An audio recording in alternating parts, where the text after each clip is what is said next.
Welcome back, everyone. So today we will be continuing with the pattern programs. Let's see what we are going to learn today.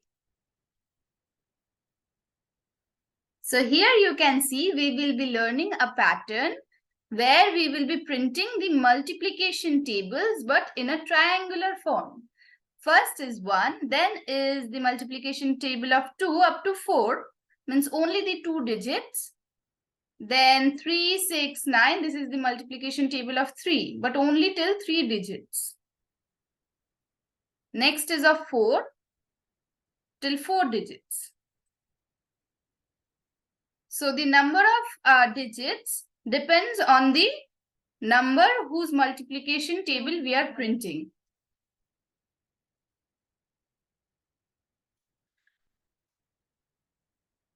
So here is the program code. Over here, R is the row number. So we have taken it as 8. We will be printing up to the table of 8. Let's start our first loop with 1 and let's end it till R. So it will not take R plus 1. It will take only R because it ends 1 index before. Next, same, but it depends on I. Now we will print the multiplication. For example, when I is 1, J is also 1. So it will multiply I into J. So it will print 1. Next, when I is 2, J is again 1. So it will print 2 into 1. So it has printed. Then again it will print 2 into 2 because J will become 2. So it will print 2 and 4. Again, when I will be equals to 3, J will start from 1.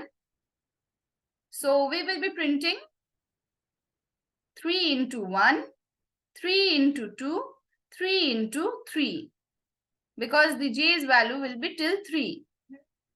So yes, this is how it is going to print. Till 8 it will be printing like this. So now let us see what is the output. So here is the table. So 1, 2, 3, 4, 5, 6, 7, 8. Till the table of 8 and only 8 digits for that. For table of 7, only 7 digits. For table of 6, 6. And 5, 5 digits. 4, 4 digits. And 3, 3 digits. And 2, 2 digits. And 1 is only 1 digit. So that was all for the multiplication table pattern. Thank you so much for watching.